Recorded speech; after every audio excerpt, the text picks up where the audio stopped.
Good morning, I'm Taylor Wilson, and today is Wednesday, December 6th, 2023. This is The Excerpt. Today, a look ahead to tonight's Republican presidential debate, plus the latest from House Republicans' push to authorize an impeachment inquiry into President Joe Biden, and layoff season has arrived.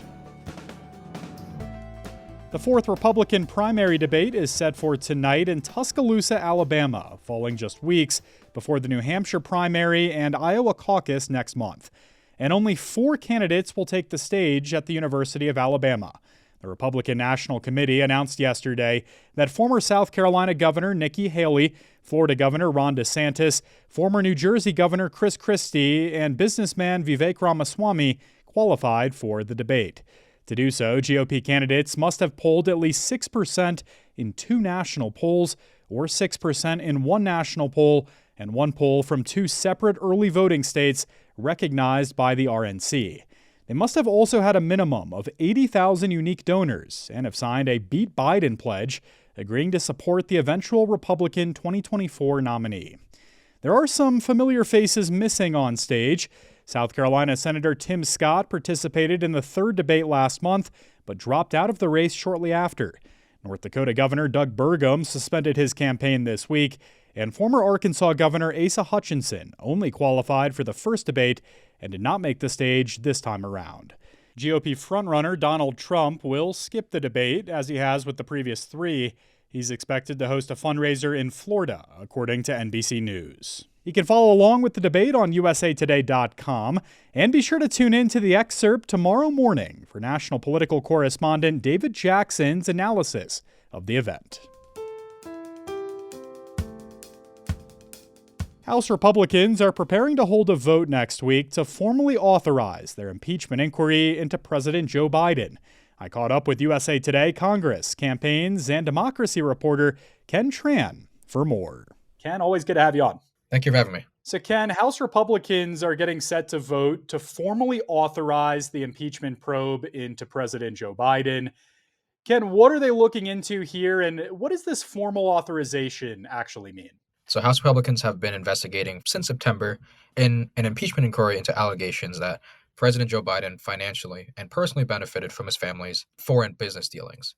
While they have found evidence that has already been out there already, that Hunter Biden, Joe Biden's son, for example, has made millions from doing business overseas, they haven't produced any evidence so far saying that President Joe Biden was directly involved in any of these dealings. They're aiming to formally authorize the impeachment inquiry on the House floor to give it more legal standing and stronger legitimacy in court, because investigators have issued subpoenas, but the White House has scoffed at them, saying, you've not opened this impeachment inquiry without a floor vote, therefore it's not really considered an inquiry, and they can basically defy it. Ken, are all House Republicans on board with this probe? We know it's a pretty fractured chamber, to say the least. Sure, so that's the delicate balancing act that House Speaker Mike Johnson has to approach here with bringing it to the floor, is that they have a very narrow majority. They can only afford to lose 3 votes. If there's any members that are skeptical of it, more than 3, that means that they can't authorize the floor vote. Some members, like Colorado Republican Ken Buck, said he's still a lean no in the inquiry, but lean no means he could still be convinced. Other members, particularly moderate, vulnerable members from the 18 districts Joe Biden won in the 2020 election, most of them have been warming up to the idea of an inquiry and say that the inquiry is going to give them stronger legal standing in court to get whatever information they're looking for. Ken, how has the White House responded to this impeachment inquiry and the conversation around it? So while the White House has ignored some of the subpoenas, the White House has said that we have cooperated. We've offered witnesses to you. We've testified, and that they say that there is clear evidence showing that the president hasn't financially benefited from these deals. A lot of, for example, what the Oversight Committee has been releasing, led by Chairman James Comer, they've been releasing and touting some direct payments, they say, from Hunter Biden to Joe Biden in 2019, pointing to recurring payments of a little more than $1,000. But on further examination and what we've seen from public records, those payments were just for a car repayment when the president, during his time as a private citizen, helped his son finance a car. And Ken, we know that former President Donald Trump was impeached twice.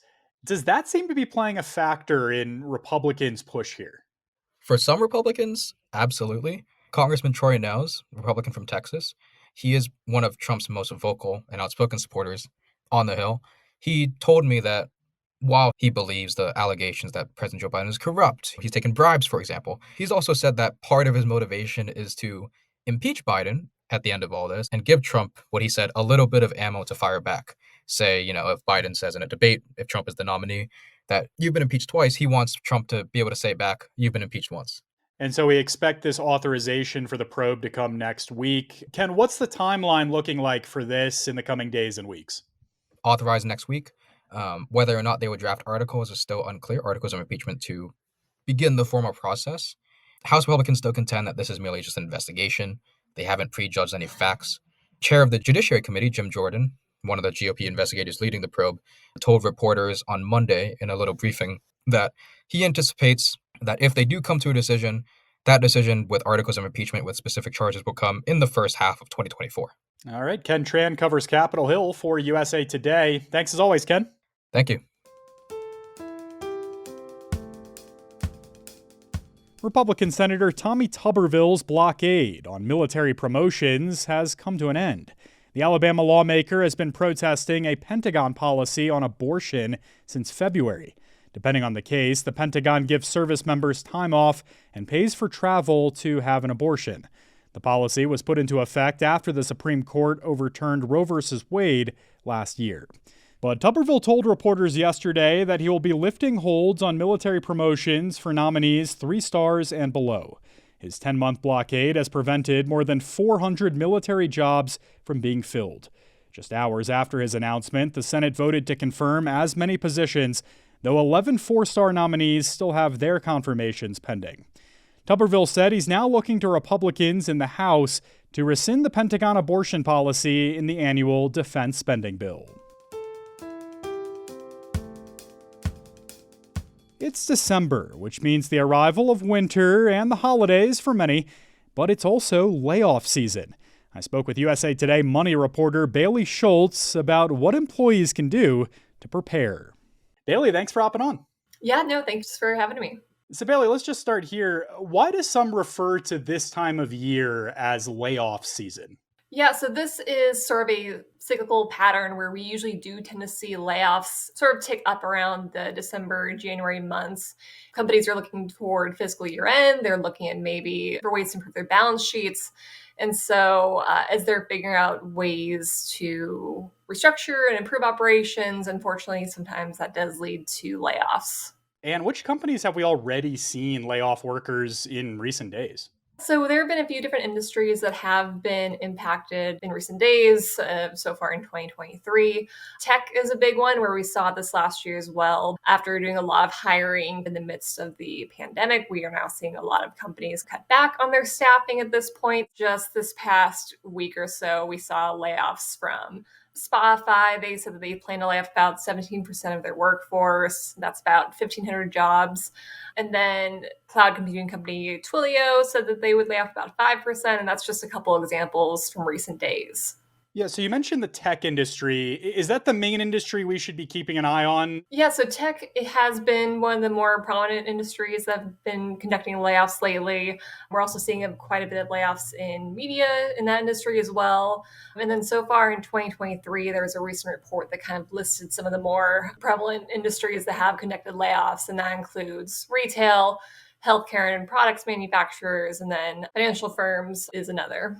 And Bailey, what does the hiring job market look like right now? And, what's the expectation in the coming weeks for folks who might get laid off? Labor market overall is still pretty strong. So that's something to keep in mind, where I had one of the sources I interviewed for the story say like, don't freak out, the sky is not falling. The first 9 months of the year saw about 13 million layoffs and discharges across the country, according to the Bureau of Labor Statistics. And that's up slightly from 21, 22, but that's still below 2019 levels, when it was around 16 million. Keep that in mind, but also know that there are some signs of things starting to cool down as far as the labor market, where continued jobless claims have been rising.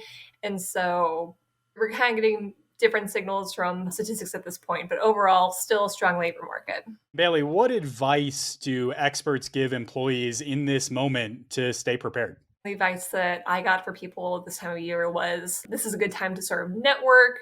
If you know someone at a company that you're applying for, your odds of being hiring tend to be a little better. And so, yeah, always a good idea to have those connections in place. And then another bit of advice was, this is a good time of year to take a look at your resume, maybe update it, take a look at job postings and see what's around. Never a bad idea to just keep your eye open. All right. Bailey Schulz covers money for USA Today. Thank you, Bailey. Yeah, thank you. Students and Title IX reform advocates rallied in front of the White House yesterday, demanding immediate action from the Biden administration to reform the law. The 1972 legislation prohibits sex-based discrimination at schools that receive federal funding. Under the Donald Trump administration, those accused of sexual misconduct were better shielded from consequences.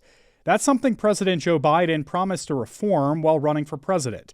His administration proposed an overhaul of the rule, introducing guidance last June that would provide stronger support for transgender and non-binary students, as well as victims of sexual assault.